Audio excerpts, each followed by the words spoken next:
ইল্লাল্লাযীনা আমানু, তবে তাহারা নয়। কারা? এই সামনে আল্লাহ পাক বাতায় দিছে কারা। ইল্লাল্লাযীনা আমানু ওয়া আমিলুস সলিহাত ওয়া তাওয়াসাউ বিল হক ওয়া তাওয়াসাউ বিস সাবর। এই সূরা আসরের ভিতরে আল্লাহ তিনটা কাজের আদেশ করলেন। আম জনতার জন্য তিন কাজ, আলেমদের জন্য চার কাজ।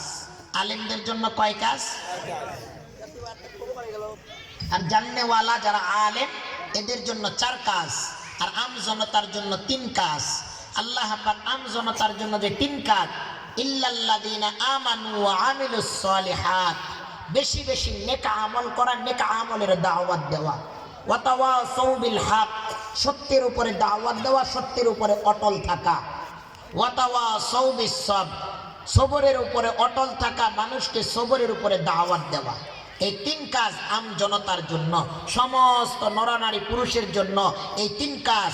এই তিন কাজ যদি কেউ মেনে চলতে পারে, কেউ এই তিন কাজের উপরে পাবন্দী হয়ে থাকতে পারে, আল্লাহ তাআলা বলছে এই বান্দার জন্য, এই ব্যক্তির জন্য, এই মুমিনের জন্য, এই কওমের জন্য, এই জাতির জন্য দুনিয়াও কামিয়াবি আখিরাতও কামিয়াবি।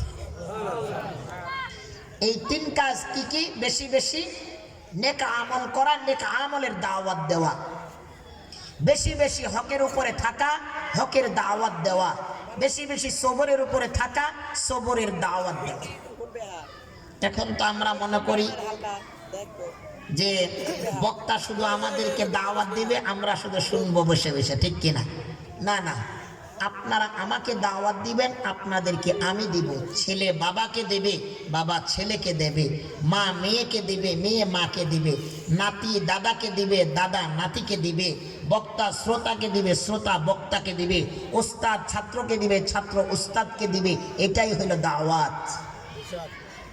রাসূলুল্লাহ সাল্লাল্লাহু আলাইহি সাল্লামের জামানায় প্রতিটা সাহাবাদের দাওয়াতের কোয়ালিটি ছিল, একজন আরেকজনকে দিবে, আরেকজন আরেকজনকে দিবে। একজন সাহাবা আরেকজন সাহাবার সাথে সাক্ষাৎ হইলে সূরা আসরের দাওয়াত দিত, সূরা আসর পড়ে শোনাইতো, তিনি আবার সূরা আসরের দাওয়াত দিত, আবার সূরা আসর পড়ে শোনাইতো। যতক্ষণ পর্যন্ত না দিত ততক্ষণ পর্যন্ত কোনো সাহাবা বাড়িতে ফিরত না।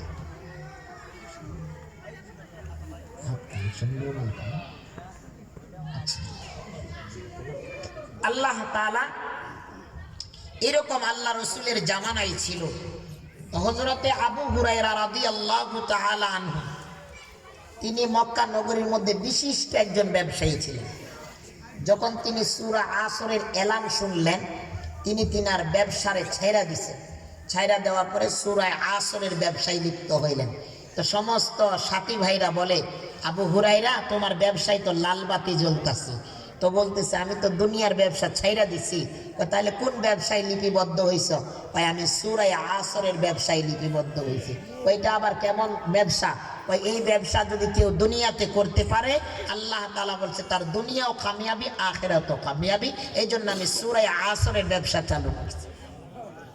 এই সূরা আসরের ব্যবসা যদি কেউ ধরে যে আমি ইনশাআল্লাহ আজ থেকে নিজে সবর করব, মানুষকে সবরের দাওয়াত দিব, নিজে হকের উপরে থাকবো, মানুষকে হকের উপরে দাওয়াত দিব, নিজে নেক আমল করবো, আরেকজনকে নেক আমল দিব, খোদার কসম সে আলেম হোক আমজনতা হোক, আপনার উপরে কেউ যদি হকের দাওয়াত পাই, সবরের দাওয়াত পাই, নেক আমলের দাওয়াত পাই, তাহলে ওই ব্যক্তি, আপনি যদি দাওয়াতের কাজ চালায়া যান, আপনি যদি মারা যান, সে রিক্সা চালক হোক, আপনার জন্য দোয়া করবে। হাটাজারি হযরত সারা জাহানে শিক্ষা দিছে, সবাইকে এক দাওয়াত শিখাইছে, তোমরা সবরের দাওয়াত দাও, সবর করো, মানুষকে সবরের দাওয়াত দাও, বেশি বেশি নেক আমলের দাওয়াত দাও, বেশি বেশি হকের দাওয়াত দাও। তো হাটাজারি হযরত দাওয়াত দিছে, হাটাজারি হযরত চলে গেছে। আল্লাহ তাআলা হযরতের কবরটাকে রিয়াজুল জান্নাত দান করুন। কিন্তু সারা বাংলাতে, সমস্ত বাংলার জমিনে যত আলেম আছে সবাই সেই হযরতের জন্য দোয়া করতেছে। তিনি হকের দাওয়াত দিয়েছে, সবরের দাওয়াত দিছে, তিনার কাছ থেকে আমরা দাওয়াত পেয়েছি। আমি হাটাজারি হযরতের দরসেও বসেছি, আল্লাহ তাআলা হাটাজারি হযরতের কাছেও বসাইছে, শুধু একবার দুইবার নাই, অনেকবার আল্লাহ তাআলা বসাইছে। আলহামদুলিল্লাহ। শুধু তাই না, আমার কিছু কিছু কাঠগুজারি আছে যা শুনলে আশ্চর্য হবে। এই যে মাইক, এই যে বক্তা, এক টাইমে এক সময় আমজনতা, আমার জন্মভূমি সেই সুদূর ঠাকুরগাঁ, আমারে অনেক এলাকাবাসীর মানুষ আমারে আঙ্গুল দেখাইছে।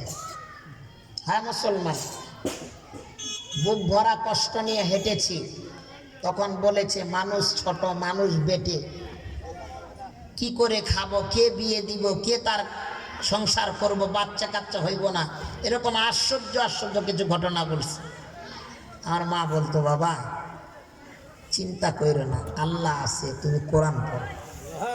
আমার আব্বা বলতো, তুমি মাদ্রাসায় পড়ো, আল্লাহ তোমারে দামি মানে।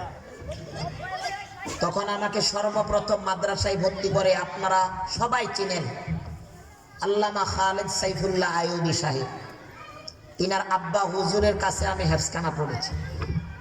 হযরত মারা গেছে, আল্লাহ তাআলা যেন হযরতের কবরটাকে রিয়াজুল জান্নাত দান করেন। আমিন। ওখান থেকে আল জামিয়াতুল মাদানিয়া রাসূলবাড়িয়া সাভার ঢাকা এসেছি, এখান থেকে শুরু শেষ 19টা বছর আমার শায়েখ, আমার মুরব্বী, আমার ওস্তাদ হযরত আবু জাফর সাহেব ইব্রাহিম দামাত বরকাতুহুম মাদ্দাজিল আলিয়া, হযরতের কাছে 19টা বছর কাটায়া ফেলাইয়া। হুজুর এমন একজন আল্লাহওয়ালা মানুষ, যারা আল জামিয়াতুল মাদানিয়া রাসূলবাড়িয়ায় লেখাপড়া করেছে তারাই বোঝে আবু জাফর সাহেব কি জিনিস। হাটাজারি হযরতের অন্যতম একজন খলিফা।